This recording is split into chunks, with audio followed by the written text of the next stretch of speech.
Welcome to the new Overlords Podcast. I'm Max, and this is a video game show where I'm joined every week by a co-host who is above the law.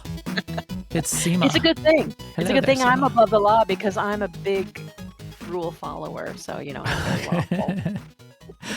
Who's it? Is that Chris and Jack who do those shorts? Yeah. They do some really hilarious ones. I was watching one of those where it was like, it was Santa getting interviewed, and one of Santa's comments. It turned out to, well, I don't want to spoil it. But he said, "I'm above the list." that was hilarious. Chris and Jack highly recommended. Check it out. Above the law. We've got some news about somebody who apparently is no longer above the law, or thought they were above the law. So we'll get into that. Yeah. We were going to talk about, though, Abiotic Factor, and I still want to do that. I played a bunch of that this past week. But something has gotten in the way, hasn't it, Max? It has. So instead, we're going to talk about No Man's Sky. The expedition went live today, so that'll be the key thing we talk about. But boy, pre-show we were talking a whole bunch about graphics and graphical styles, and I didn't bring it up, but I was thinking about it the whole time, which is Abiotic Factor goes so far on the other end of low end on the graphical presentation that to me it's distracting. It's so low. I know that provides them some freedom and capability, and it's a choice, and it's almost like 8-bit level of 3D graphics, but boy, is it low. So we'll talk about that next week. Very fun game, though. Very fun game. But we've got some interesting legal news. Let's talk about the news. Good news, everyone. Yeah, so first up in the news, I thought this got me really interested. Blizzard filed a lawsuit against Turtle WoW.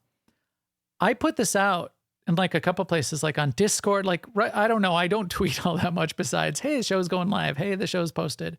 Hey, go play Garden and a Goat. I posted this out. I'm like, oh my gosh, this blows my mind. And I put it out on like Blue Sky and Threads and Discord, and it was crickets. It's like, nobody cares. And maybe people don't know what Turtle WoW is. Maybe it's a really insider thing. What did you think when you heard about this? Did that like pique your interest, or were you like, eh? Oh no, I'm extremely interested about it because it's one of those things where how has it not happened already? Yes. They've been around for 7 years. If you don't know, Turtle WoW and many other versions of them they're quote unquote private servers, which is basically they recreate WoW, and then they make their own rule set. And some WoWs are more popular. Some of these personal servers are more popular than others because people gravitate and they like the rule set. In Turtle WoW, for instance, I think you can make, this is like a small example, but I think you can make like an undead paladin, which is a combo that you can't do in actual WoW. So that's just a minor example, but it is clearly WoW. They don't. Yeah, it's all stolen assets. It's called WoW. They don't call it, MMO about Azeroth or something. Yeah. They call it WoW, and they do like ads on YouTube, and they have social media. It's not they're not trying to hide it, and Turtle WoW isn't the only one. No, there's a whole bunch of them. Yeah, and it's just that Blizzard has done takedowns on their promotions before, as I understand it. I'm not expert on any of this, but I just think where the line is that makes Blizzard decide, okay, today's the day. I'm sure they have a whole legal reason for why now and not last year, Yeah. Why now and not next year. I have read just in general that because this is copyright, but it's also trademark, right? So in order to keep a trademark and protect a trademark, I have read that you have to be able to show that you've been protecting your trademark. Like you can't just let something flourish forever and come in and say, wait a minute, no, that's mine. You can't have it. Copyright, different thing, but trademark. Yeah. Although it's not, in trademark law, it's not as cut and dried. It's like you would have to go pretty far. Like you could lose like Xerox and Kleenex, have sort of like a little bit lost control of their trademark. Q-tip, Right. oh, it's our cotton swab. It would be really hard for somebody to make the claim that Wow has lost control of their trademark, but it's a valid part of the argument. Right. So I'm just saying that whoever at I'm sure they come to this decision by a number of steps, right? Like I know a bunch of people on the internet are saying they're doing it because Turtle Wow is making too much money, or they're doing it because Turtle Wow is the game that Blizzard wished they would have designed. Whatever. Those are not the reasons. The reasons are things we don't know. Right. It's like maybe XYZ amount of time has passed since they did anything and it's time to do something. Or maybe they do have a Classic Plus coming out and they're protecting people's access to that. I don't know. I don't know either. Maybe they've got access to a whole bunch of new Microsoft lawyers who are really good. Yeah. Maybe it's big maybe legal it's team. Yeah. And they, they're like cracking their fingers. They're like, "Ooh, guys, I'm pretty sure that whatever it is something unrelated to whatever it is we can speculate about." Yeah. But yeah, that's a good point. The other side of this that really got me thinking was, what's the deal with this? And I went down a rabbit hole the last 2 days. What is Turtle Wow? Why do people think it's so good? Why do people think this is the classic WoW they wish they had? Blah blah blah. And I came to a conclusion after watching like 5-6 different videos and reading through a bunch of forums and people saying what they like about it. I came to a different conclusion than what all of them say. All of them say things like, "This is really what we wanted." I can make as you said, I can make an undead paladin. You said that's like a small example. I don't think that's that small an example. I think that's like, they don't do that much all that different. There's like more weather effects. There's like snow in Dunmorrow. They add things in and they quote unquote listen to the community. But I think the biggest thing is it's free. It's free. And if you put a free thing out there and a paid version of it and a free version of it, and it's global, worldwide, and by all statistics that people have tried to do analysis on it, at least half the population is Asia. I think free is a big selling point. But yeah, as you say, they're also making money, and I just don't know why people think that it's so much better than Blizzard, and I don't see it. And even the people that say that they do, they're more saying, even in a lot of those arguments, and I only did 2 days worth of research, but the summary arguments more seem like, well, I'm just mad at Blizzard, so this is my better outlet for me to stick it to Blizzard, because the one thing that I wanted them to do, they didn't do. So I don't know. I don't think the Turtle Wow deserves to exist myself, but I'm a corporate shill. Yeah, I mean, yeah. So I don't mind that they're getting sued. I don't mind that they're getting sued, because it's clear theft. I mean, it isn't even right. It isn't even a gray area. And there's a version that's pretty close that Blizzard still does support, and they did create a class. I mean, like if there was no classic WoW, then I don't know. You could kind of make a little bit of almost like the people that try to make the Internet Archive research. Well, for historical purposes, keeping that old content around is important for history, posterity. That doesn't even hold water.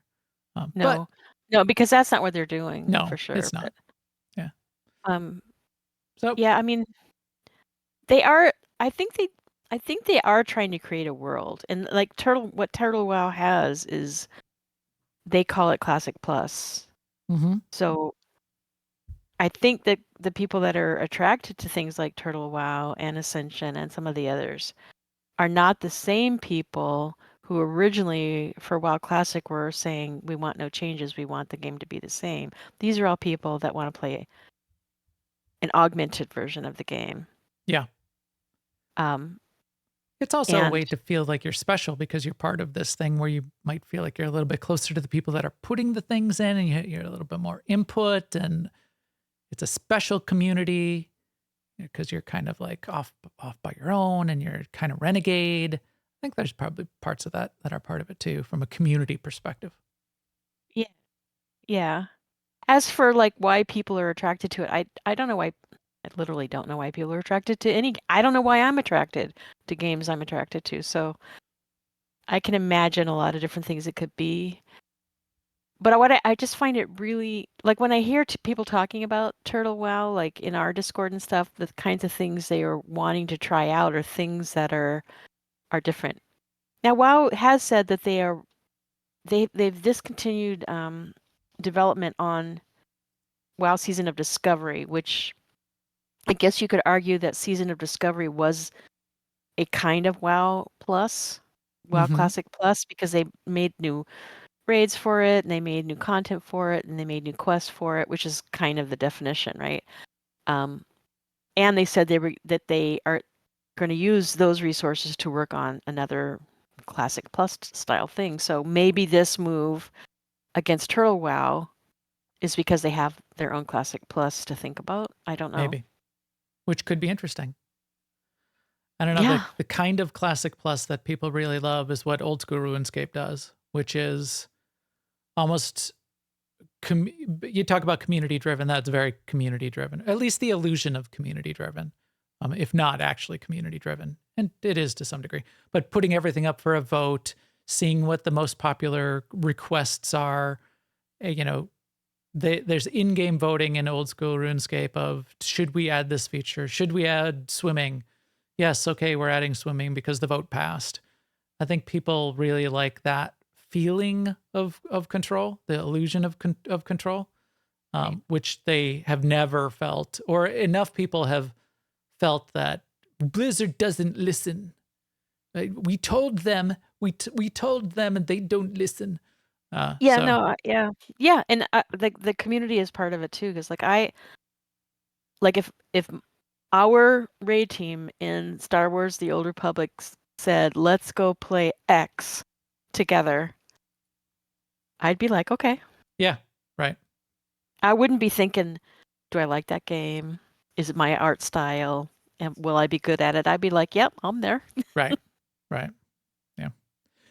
So we will be watching and seeing both where that goes, and then the more interesting thing that you suggested was, and this might not come for years at this point, but will there be a new sort of Classic Plus actually from Blizzard? Where are they going to go with that? What might that end up as? That's more interesting to me. So we'll see. I am fascinated by it. Just the same way I was fascinated when the California Equal Opportunity people sued Blizzard. I didn't know the behind the scenes of all that stuff, but I found it fascinating. Right. In other news, Clair Obscur sounds like is set to become a franchise. So, which I would see. I would say why not?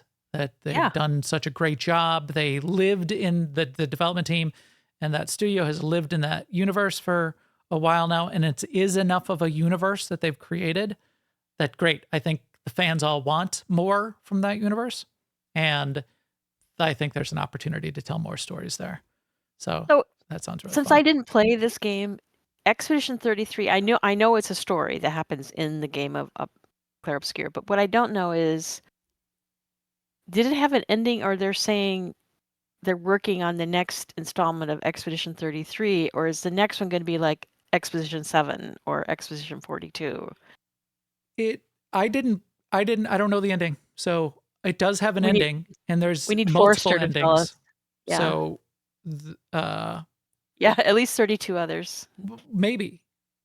it does, you know, it's in theory, yeah, it's counting down. So Expedition 32 would be the next expedition. But I don't know. The point was to try to disrupt the whole process because it started at 100, it was down to 33, and it was what the paintress was doing from there. I didn't spoil it, and there's multiple ways to play the ending. So there's multiple endings. I don't know if they have to like pick a canon one.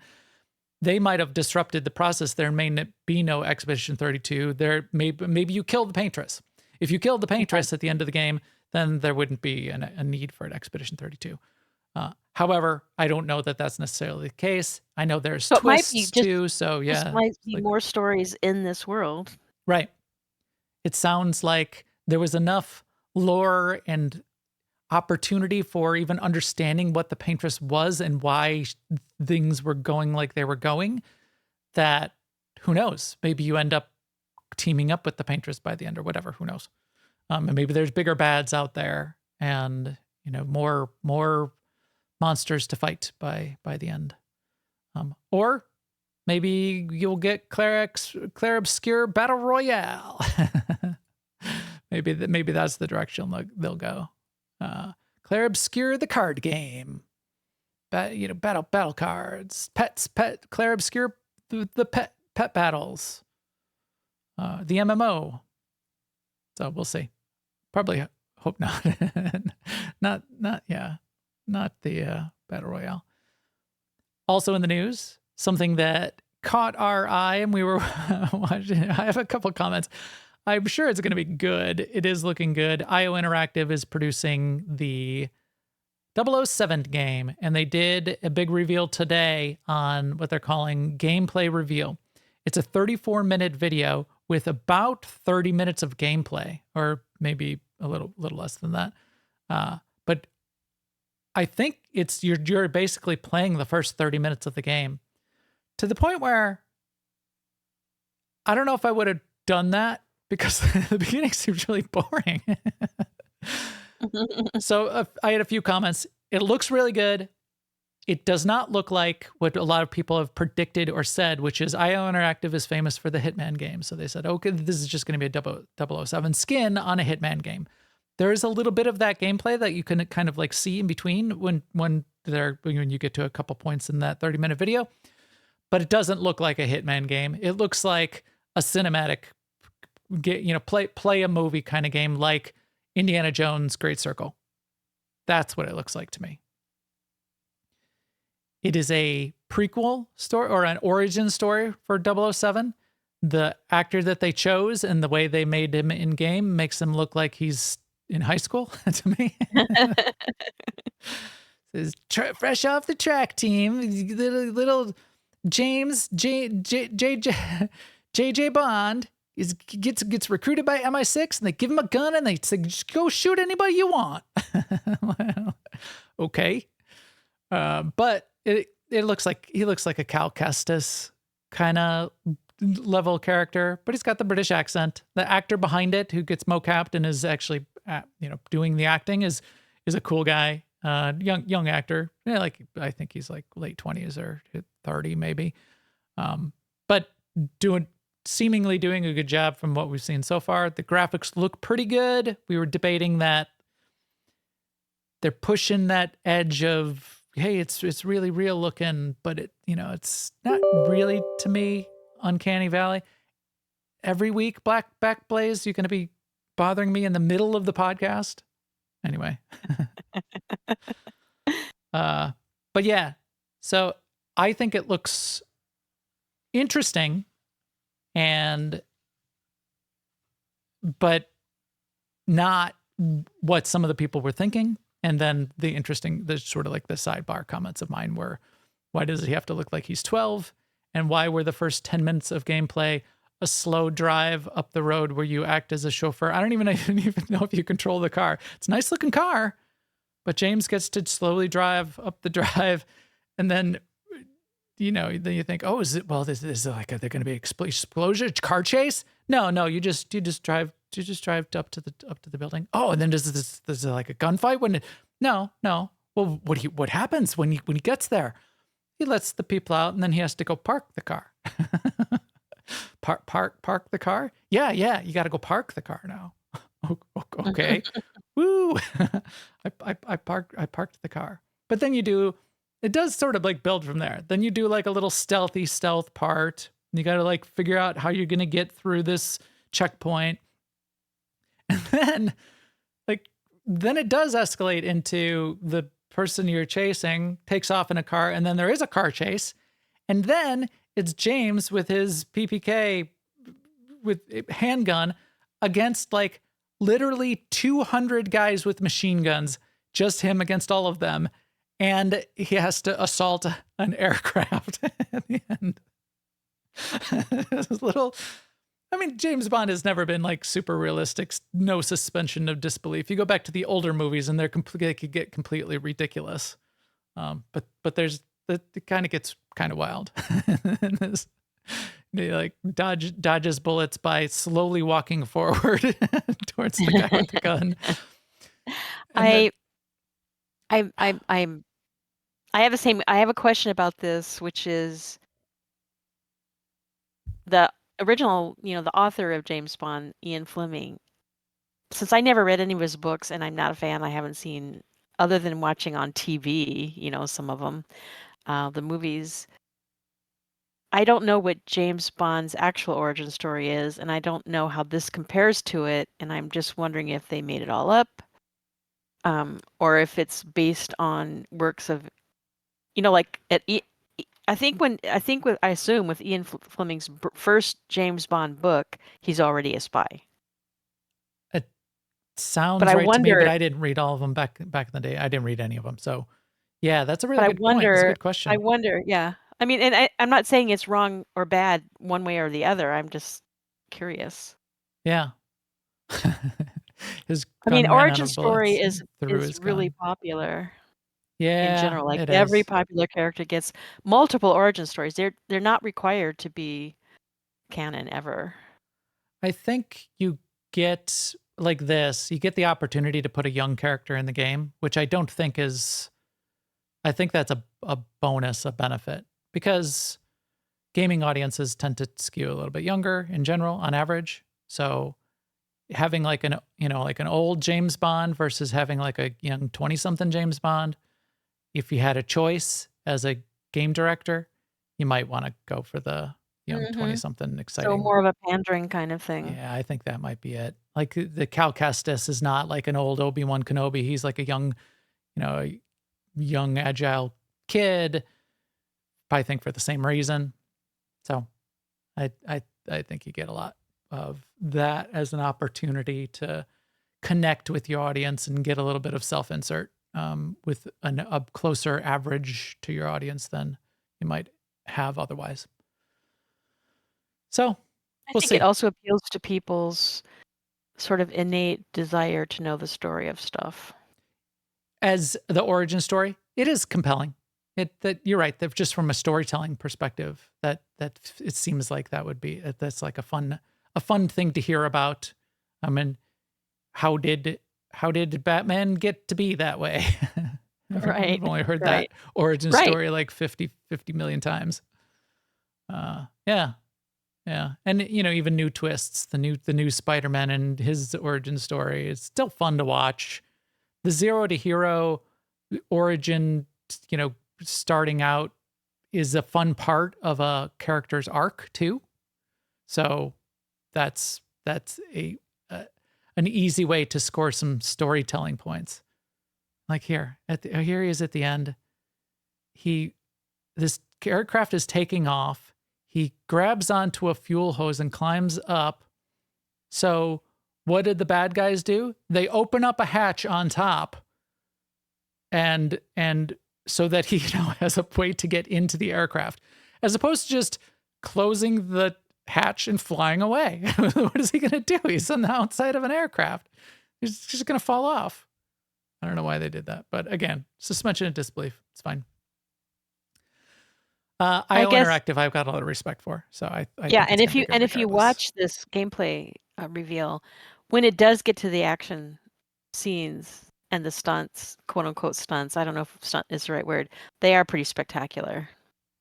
Yeah, it's very cinematic, and it is it's so cinematic to the point of I don't know. Yeah, how you're barely seeing any gameplay.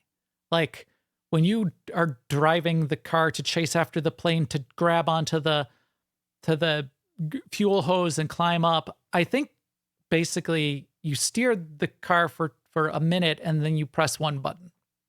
So it's like it's one of those, and this is the same with Indiana Jones. It's like, okay, you get to press a button now. Press that button. Okay, now watch the rest of the scene play out. Okay, now press another button. Okay, now you get to watch the scene play out. Mm-hmm. And then you go into the gameplay segments, and they do show some of those, like the fighting a little bit and the stealthy bits and that kind of thing.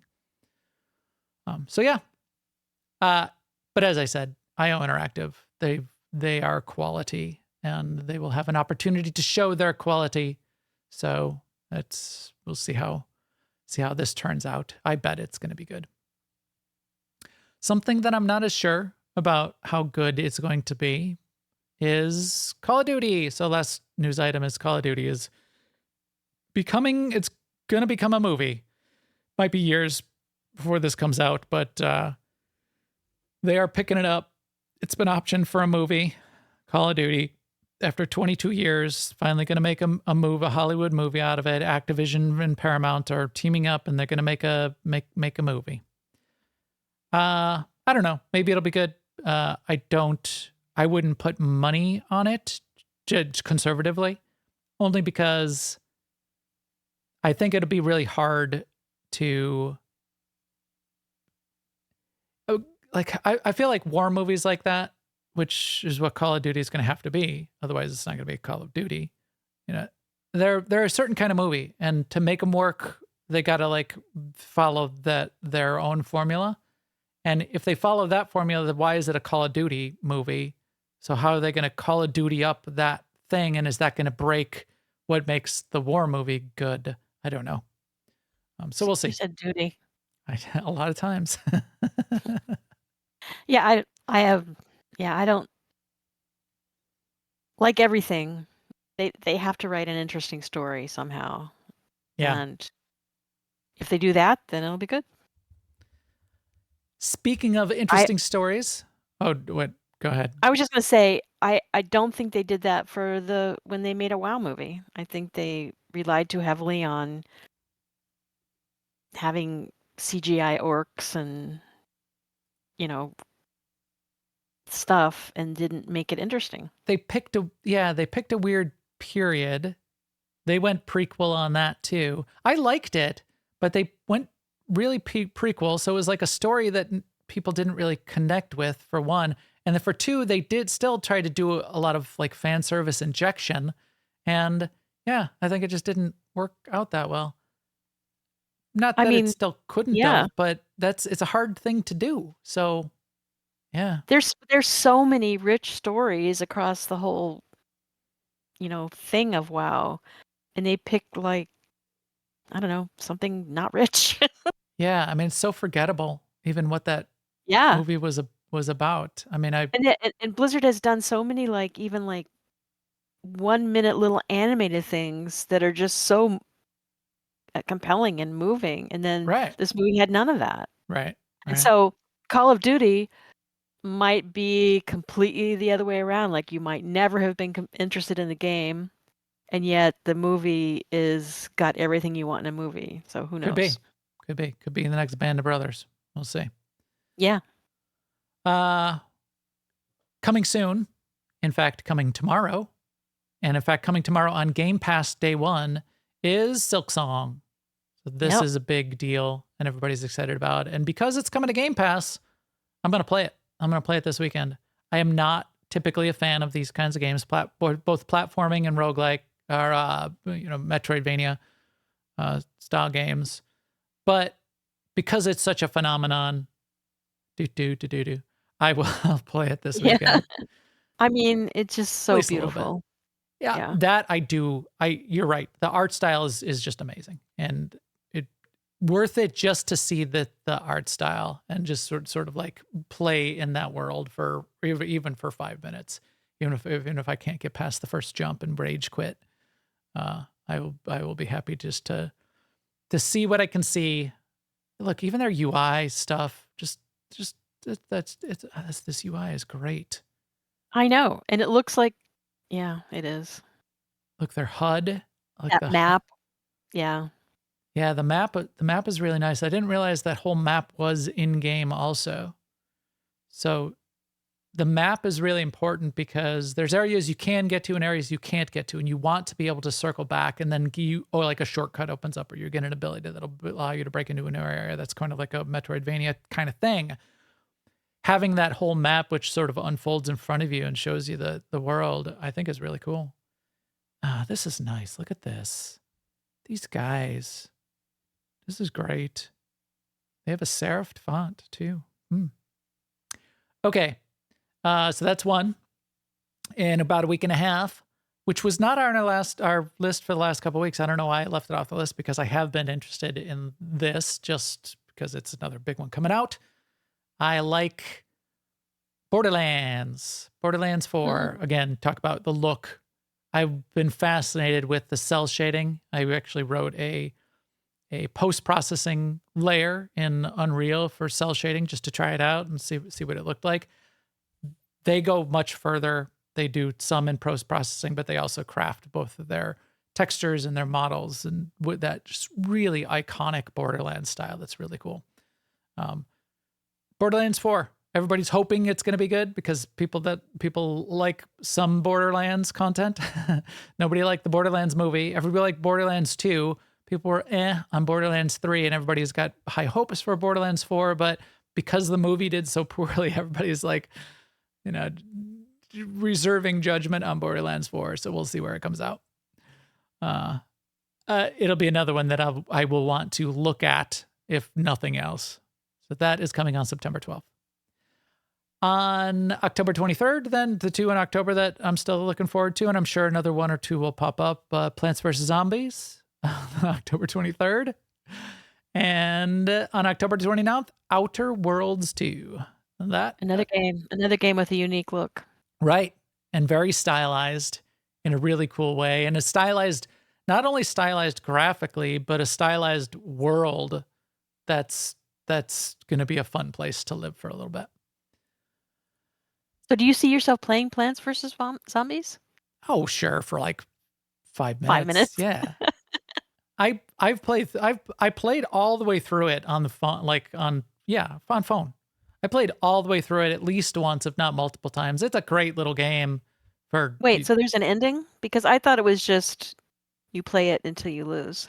No, you get through all of the levels, I believe. Oh. Yeah, you get through all the levels. And well, when I played it, you could finish all of the levels.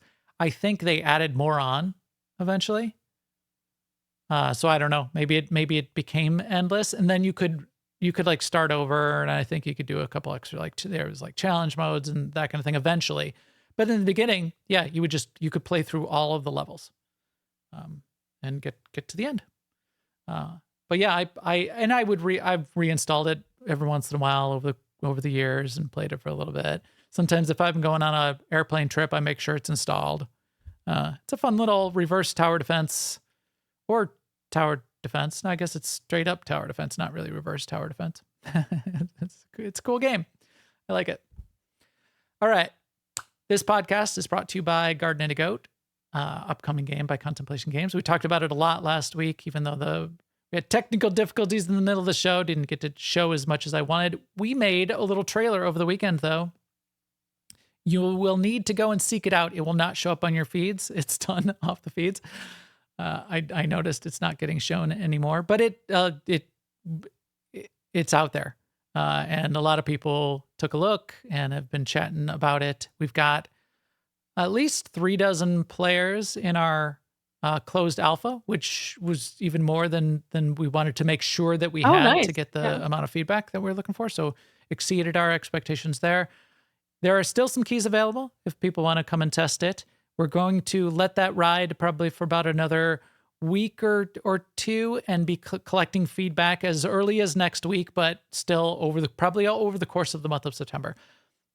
I expect the alpha, if you do get into it, will be playable at least through the end of September. And this was a question. If you look in the Discord, I added it to the information on the gameplay.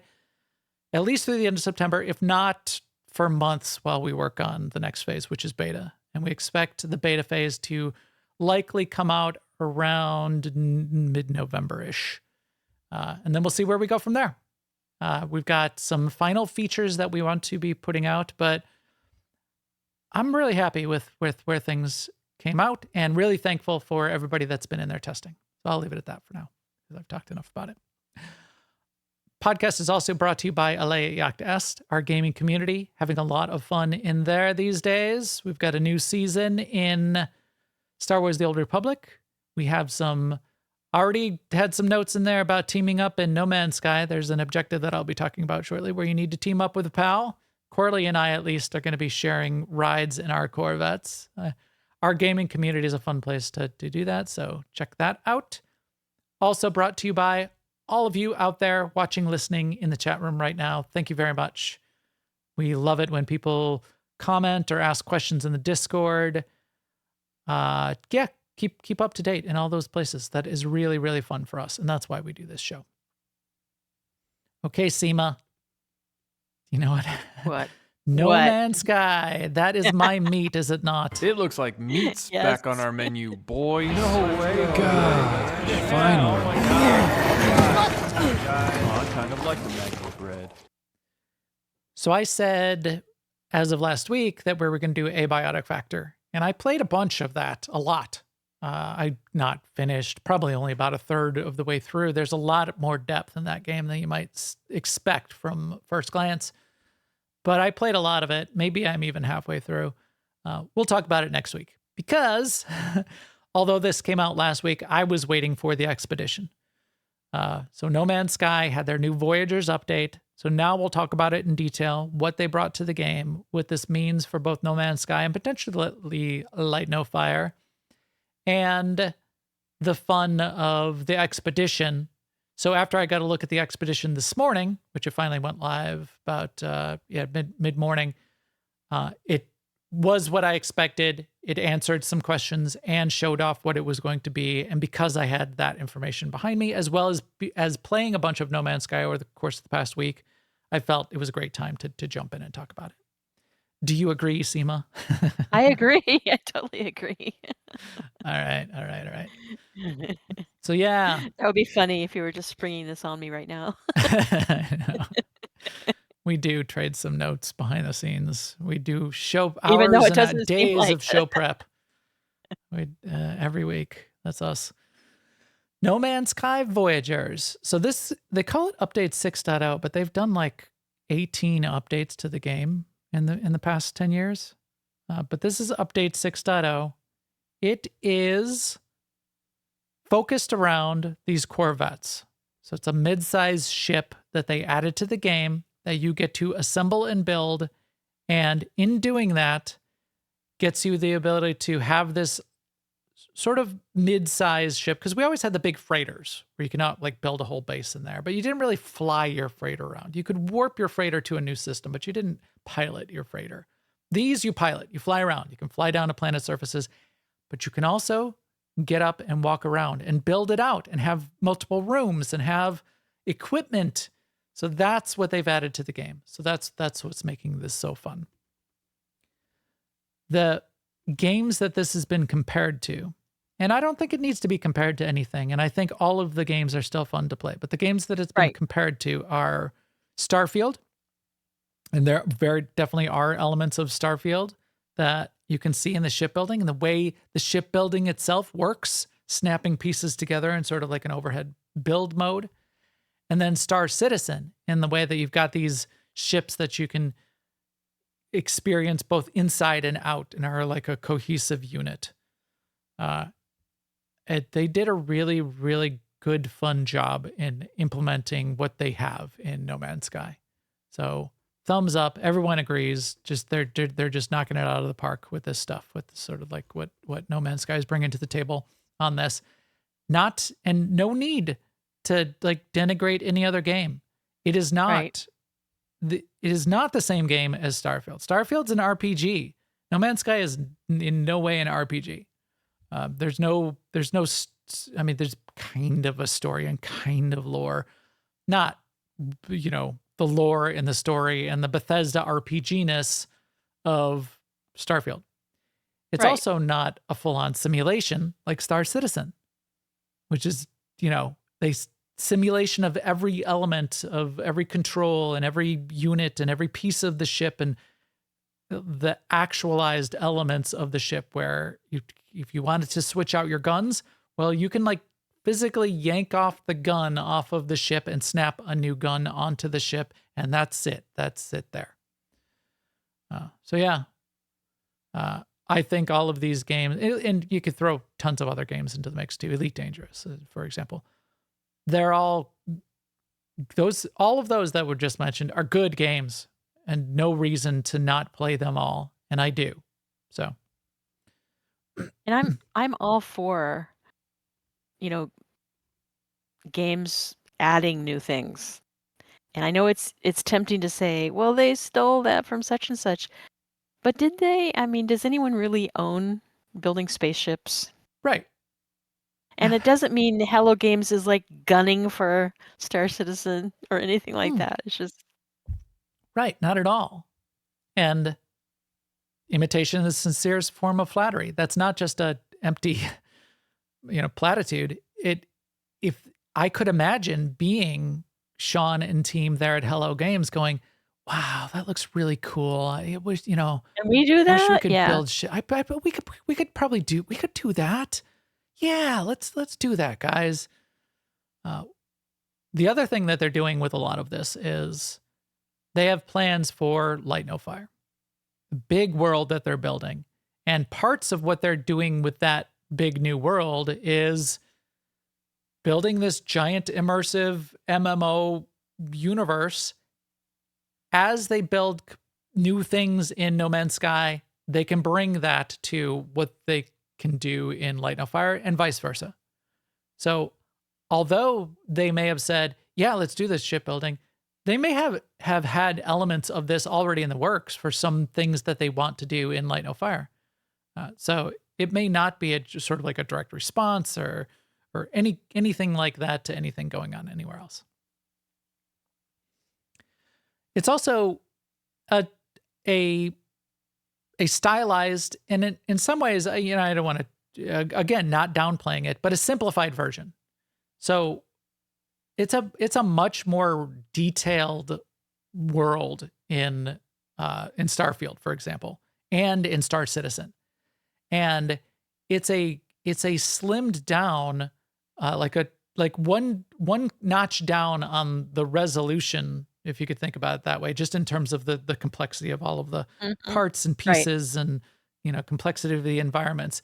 It's a notch down in No Man's Sky, which provides a lot of flexibility and provides the opportunity to just have fun with as far as they can push it and take it. And they go pretty far. They go very far. I don't want to even downplay it because they go very far. In fact, as you talk about the shipbuilding, you can flip into the old school base building mode on your ship. So after you snap the ship parts together, you can go into base building, and everything that you unlocked to do like base building, all of like the furniture, for example, you can then just start placing that furniture inside. And then there's exterior parts where you can, and I didn't try this yet, but of the ship builds that I saw, people were definitely placing exterior parts on the exterior of their ship build too, to like have a flying castle, for example. Right. I don't know if that's people glitching to make that happen on the outside, or if that's just an inherent part of No Man's Sky tends to not care if you like glitch it out, or you like hack the game files so that you like put a house on top of your ship. They're like, whatever, fine, go ahead, do that.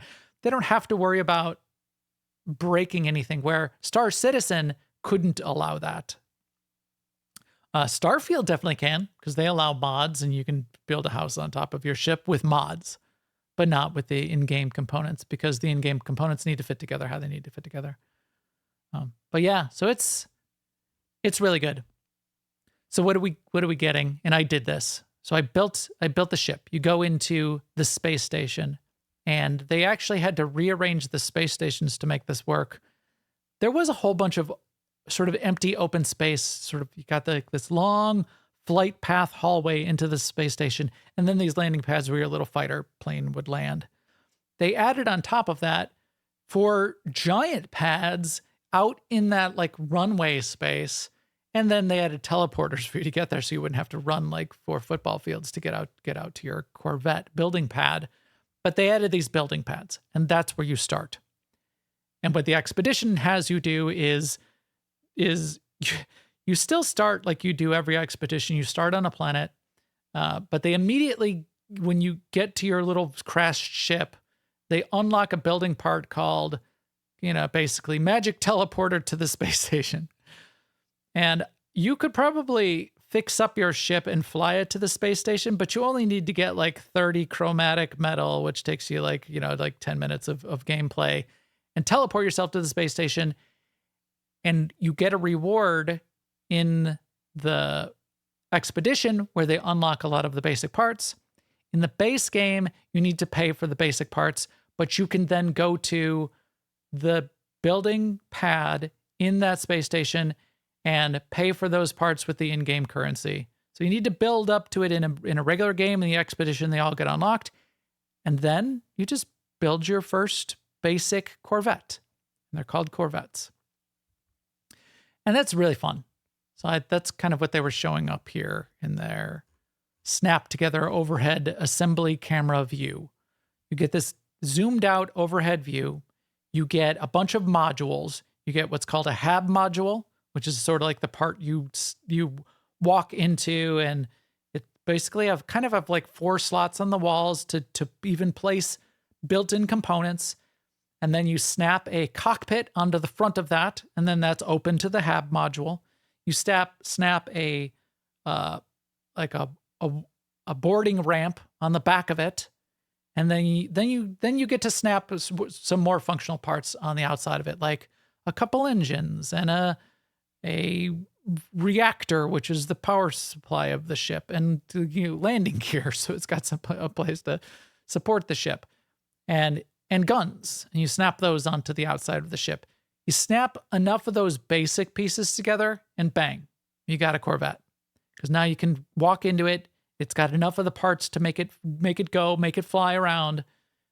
Those parts that you're snapping on the outside, like the engines, the pulse engines, and the warp drive, they show up in the old mechanism, the UI view, where you're seeing the components in the grid view as well, because they come in the different tiers, just like all the other ship parts do, and you can get the better classes of them over time as well.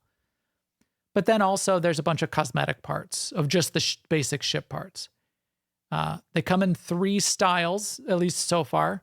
And I think if you just look at the No Man's Sky page, it's like the Titan class, I don't know, they gave them 3 different names. Basically, it's kind of like 3 styles, and everything comes in 3 styles in No Man's Sky as it stands anyway. There's like the 3 races. There's the Gek and the Corvettes and the Viking. And so there's like the Titan class. It doesn't really match to the 3 races, which I'm surprised they didn't do that, because that's usually what they do. But they give you 3 styles, and you can mix and match parts between those styles and unlock more and more of those styles over time. So yeah, I built one, and boy, it was pretty cool. It was fun. It snaps together a lot like how Starfield shipbuilding snaps stuff together. One tier dialed back in complexity and fidelity. It's not as detailed in, you don't have to like map out all of the power requirements. You didn't have to like worry about cargo storage and cargo modules. You didn't have this, what you've got in Starfield is sort of like this interplay between how much storage you can hold versus how much combat power you have. It again, ratchet it back 1 notch in complexity, and provides you then the flexibility to just snap together some basic parts, and now you got a ship, and you don't have to worry about it a lot. And you're off the ground really quick, in a fun way. So is this shipbuilding now a feature of No Man's Sky, or is it just go with this expedition? It is now a feature. So the Corvettes are in there, and You get to add as many Corvettes to your fleet. I think you can now have like 15 ships in the game. They did add the little fighter ships that we've been playing with for the last 10 years. They added a customizable feature to be able to customize those a little bit on the outside in the past couple years as well. So that still exists. This is now in the game, a permanent component. And I think I must feel bad because there's some really cool ones of those fighter ships. I think everybody's just going to build Corvettes now and just live in Corvettes. To the point where I think people might even like stop using their freighters as much. The freighter was always the place where I think you will still do it, where you can see like all of your fleet of small ships, your ships that you fly around in, and have like a big base where you've got like all of the storage and all, you could have a room full of 20 refinery units and be refining a whole bunch of stuff. I like this little pet. That's the Looks like reward for the expedition. Looks like you give it a carrot. Yeah. It is. That's the meta reward for finishing all of 5 of the phases of the expedition, and it works just like all the rest of the expeditions do. It's like 8 to 10 milestones per phase and 5 phases, and when you get them all done, you get this guy. This little guy at the end. I don't know what he's called. He's called a mecha mouse. I don't know why he's called a mecha mouse so much. He doesn't look like a mouse too much. He looks more insectile to me. With sort of that weird. He has little mouse paws-ish things, and also, yeah. Kind of. But his body is very... In a rodent. But yes, he has that big abdomen. I mean, not abdomen, rear end. Yeah, whatever the rear part. And he does look like he's 3 sections. Yeah. But anyway, he's cool. Well animated. And he's like a little companion that you'll be able to get. And he doesn't look like any of the cute Star Wars rope. I mean, it's its own thing. I wonder if you can ride it. Most companions, you can ride them and ride around. If it's a companion, I bet you can. I bet you can ride it. Well, that's why they made the body that big then. And interesting. So what else can you do with the ship? You can fly it around, and so you can use it as a fighter. You can snap stuff inside it. You can put like the traditional base things inside it. It's not a lot of space though, but you can make it pretty big. You can snap like, I talked about that hab module. You could snap like 8 of those hab modules with a stairway that, multiple floors and multiple rooms. And each one's like a little room, but all the rooms that will then connect themselves together automatically. So you could have like 4 across and 4 high and have like a whole big, many rooms. And then put a bunch of decorations in those rooms. And this is what I love about making building work in a game is functional units. So for the Corvette parts, they also give you a whole bunch of unlocks which snap into the walls of these hab units automatically and just integrate into the unit then a refiner, which is a key part of No Man's Sky, is you're refining an element into a more complex element, into a part, into a thing. That's sort of like the survival building part of No Man's Sky. So sure, slap a refinery unit into one wall. Then they give you what's called a plant wall. And a plant wall gives you the ability to harvest oxygen and carbon, some key elements. It looks like it's like a planter, like a nice little survival thing. A med unit. You don't use med units all that much, but you could do a little bit of healing if you need your shields recharged or something. Mostly it's the healing. You start only with like 3 or 4 health units, and you could get one of them knocked off because you got into a little kerfuffle. You do need to do a little bit of work to replenish your health that way. Having a little healing unit there on your personal little floating base, great. You get to do that too. And then there's the cooking. So you get to get the nutrition center or whatever they call it. But it's basically the cooking, component, the cooking station. And you get to then make cooking recipes. Not a huge part of the game, but a good part of the game. That's an element of it as well. You can pilot it. You can fly it around. You can fly it between planets. You can fly it down to a planet surface. They give you a special little parking spot at your freighter as well. It kind of like hovers in sort of like an intermediate spot between your frigates, which are like a fleet around your freighter. You can't, and then you need to like teleport into your ship. I tried to jump out of my frigate, my Corvette, and like tried to get into my freighter, and I couldn't get in physically into my freighter from the outside. But that does lead to another thing you can do with your Corvette is you can open up the landing bay in the back while you're out in space, and you can jump out. Nice. And it's good, and it's fun, and it feels good. And I'm fascinated with this from a technology perspective too. I want to know, the right way to do this, that, the tech that they did, where they're switching from 0G back to ship gravity. Because when you're in the ship, you have ship gravity, you're stuck to the floor. And then as soon as you leap off of the landing bay at the end, you switch over to 0G and you like EVA around. Like your EVA, you're floating weightless. But you have a jetpack on, so you're like jetting around the outside of the ship. However they're doing it is just really, really good. It feels really good. And I gotta say, Star Citizen, I know you're trying to like simulate every possible bit of physics and reinvent physics. We watch Viva La Dirt League, right? Viva La Dirt League has this series where they're building a game, and they've got their tech guy who's building a game, and the tech guy comes in after a weekend or whatever, and basically says, "Oh yeah, I added this new feature. You can now talk to the NPCs, and they live their own lives.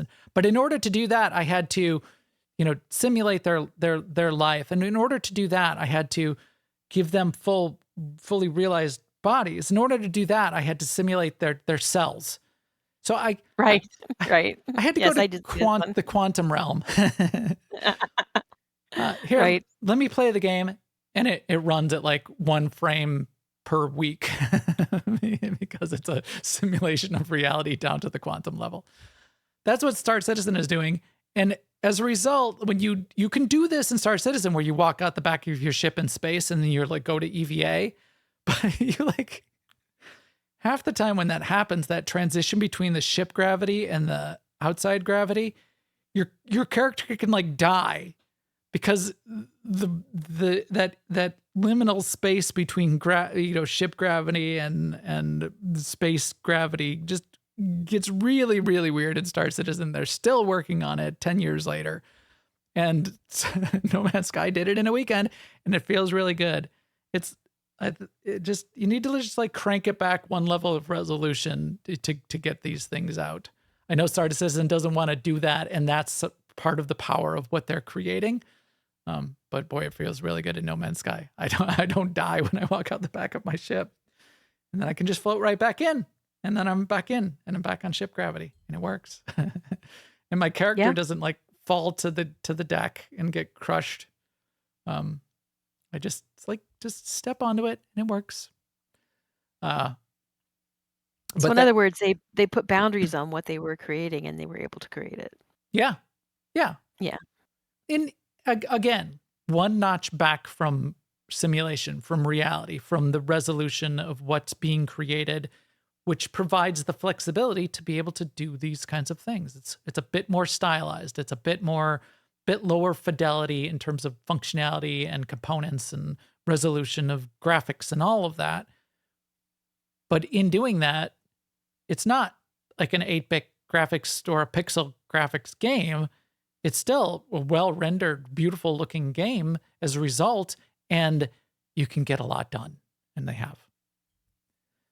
So yeah, you can take this 1 step further, though. So we talk about this getting out of your ship. You can go and park in orbit above a planet. You just stop wherever you want to stop, halfway to a planet. This is a funny story. I figured, why not? I'm going to try it. There's like this sort of like warp speed between you. There's sort of like 3 modes of transportation with a ship.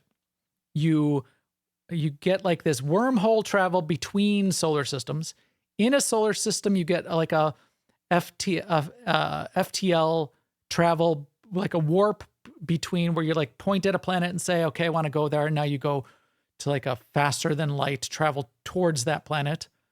And then you're like at a pulse speed, like just a sort of like regular navigational speed once you drop out of that FTL travel between planets. But I pointed at a planet and I went into FTL and I got up out of my seat, which you can now do.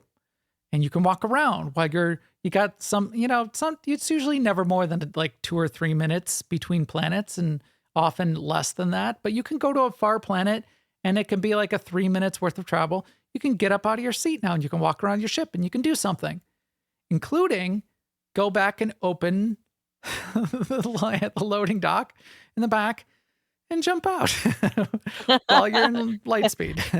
Because why wouldn't you? So I did. At first I opened it and I looked out and I'm like, ooh, that looks scary. And then I'm like, what do you mean? What do you mean it looks scary? Just jump out. So I did. And whoosh, the ship is gone. It continues out. It does stop, but it's not in visual range.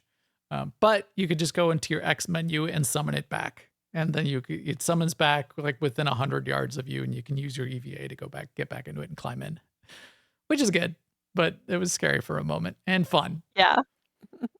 So yeah, you can climb out anytime you want. You can also, and they show this in the trailer, you can climb out when you're in orbit above a planet, and it switches you into this skydiving mode where then you can skydive down to the planet's surface from wherever you are in orbit. And it's an amazing experience. I think you still need to hit your jetpack at the end so you don't like splat on the planet's surface, but you do kind of like skydive down to the planet. And I've already done it at like a lower orbit, but it is so cool. It is so fun. Because why not? I guess that's what they said. Well, what if they get out above the planet? Well, I don't know. What if you could just skydive all the way down to the planet? So in the expedition, there's one of the little checkpoints, milestones, is skydive from your Corvette for at least 60 seconds. So jump out into space above a planet high enough where you're free falling for 60 seconds. So cool. I'm gonna be doing that this probably tonight. Because I already jumped out of my ship from a high enough distance, but it wasn't a 60-second distance. So that was great. Quick couple other points that's just more of the fun that's added is because you can find now you also want to be seeking these ship parts. They morphed, and this is what they did 2 expansions ago. They've morphed an in-game feature. They morphed scavenging parts, tech parts out of the ground. You could do this before, and it was just like a little side thing to like dig up things that you could sell for money. It didn't really give you much when you're sort of like scavenging for scrap. Now what it does is it will still give you scrap that you can sell for money, but it also gives you Corvette parts. So that's the tool set now to find new Corvette parts, is to go after these scavenged scrap on the ground.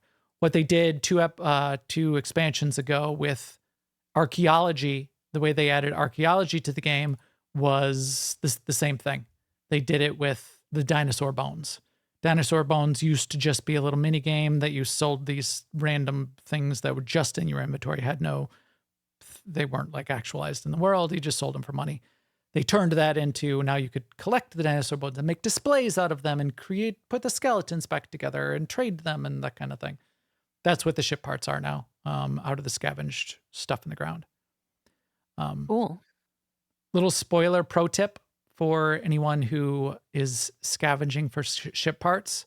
And I found a YouTube video that was doing this, is you can hover above a planet. You need to get out of your seat and you hold F so you get your scan vision. Find one of those scrap locations. You highlight it by pressing E. Get back in your Corvette, fly over to it, hover above it, and shoot it with your ship guns. And your ship guns will penetrate the ground enough to blow it up, and you get those ship parts without ever leaving your Corvette. It's a little bit of a hack, and I could see them taking that away, but it's a fun thing to do too. And I could also see them just not caring and just letting it ride. Yeah. So I was driving around in one of my little exocraft, like the little motorbike, and collecting ship parts over the weekend. Now, since I saw that video when I started the expedition this morning, I already finished the milestone to collect some ship parts by driving around and shooting them with my Corvette. Because why not? Because you can. Because it's fun. So you collect a whole bunch more. There's dozens and dozens of additional ship parts you can collect that way, as well as the higher classes of ship parts like the S class, A class, and S class, and make it a really tough fighting ship with a really good shield and that kind of thing. And as I said, which is probably going to make it so the Corvettes are the only thing that people fly around anymore these days. But still, you can still pull out your old ships and fly them too. Yeah. Yeah. Fun. So not a small update, a big update. And it does make me excited for what they might do with this in Light No Fire as well. Light No Fire. Right. I was just going to say that. Yeah. So Light No Fire seems more fantasy to me. Well, yeah. So I wonder though I think they have talked about like ocean navigation in Light No Fire. So maybe this will be a way to build a Corvette, a boat Corvette in Light No Fire. Maybe that's where they're taking this for that. Yeah, I'm intrigued by the idea of how they make this make sense in the Light No Fire world. Yeah. The other thing I recommend doing if you're into this is you check out the custom builds that people are doing. Like here's one. Yeah. It's a pirate ship. I made a pirate ship. Somebody made like a battle mech. Let's give it legs and arms and a big cockpit on top, and we'll build a battle mech. Which isn't the same way that people were doing that in Starfield as well. You can do all of that. Somebody built a big castle on top of their ship, and so they're flying around in a castle. Somebody built it looks like imagine a version of any starship from any space movie. Star Wars, Star Destroyer, of course. The Normandy from Mass Effect. Yep, done. Already been done. Anything you could think of is probably in the last 3 days has already been done in No Man's Sky. Isengard. Yeah. So, somebody already did Isengard. No, not Isengard. The other tower. The tower of the Sauron's tower in Mordor with the Sauron eye at the top. Oh, right. You could Yeah, fly that around. I prefer Isengard architecturally to Sauron's tower, but there's that. So yeah, amazing, fun update. Knocked it out of the park again. I like the maggoty bread. I kind of like the maggoty bread. Yeah, meat's. It looks like meat's back on our menu, boy. No way. God, finally. I feel like this also qualifies for Game Changer.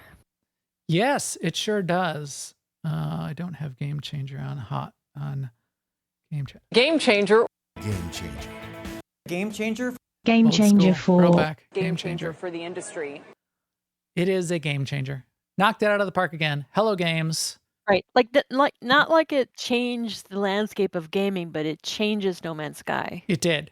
It changes No Man's Sky because now you've got kind of like a little mobile home that you're going to like cart around with you. And why would you not? You do have to build up a bit before you can get to it in a regular save because you do need millions of credits to be able to do it. So it's not something you're going to do first. But once you've got it, why would you not? because you've got access to storage and refinery and a base. You got a mobile base, and you can like go in walk around in your base while there's a storm going on outside, which I was already doing today as well. Got these big storms that are raging outside. And if you stand out in them too long, you need to seek shelter. Well, I got my Winnebago with me, and I can just go hole up in there, and I don't have to like just sit in the cockpit of my little ship where I can't see anything. I can walk around, and I can like do a little refining or organize my inventory, whatever I want to do, or decorate. Yeah, so it's great. All right. Well, I'm going to be back in there tonight. Abiotic Factor is going to be on the back burner. Silk Song will probably be a little bit. I'm sure I'm going to finish the expedition. At least, who knows? Maybe I'll finish it twice over the weekend. They don't take that long to do. And now I've gotten the opportunity to experience this. I'm sure I'm going to be able to go through it. But yeah, so I'm going to be having fun with it. Next week, probably talk about Abiotic Factor and or Silk Song.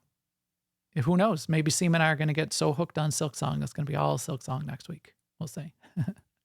Probably not, but we'll see. Yeah, probably not. But I think that is it for today. Anything else before we go, Sema? Nope. All right. All the feed and subscribe links for us, of course, are on newoverlords.com. And our video is always up on YouTube/newoverlords.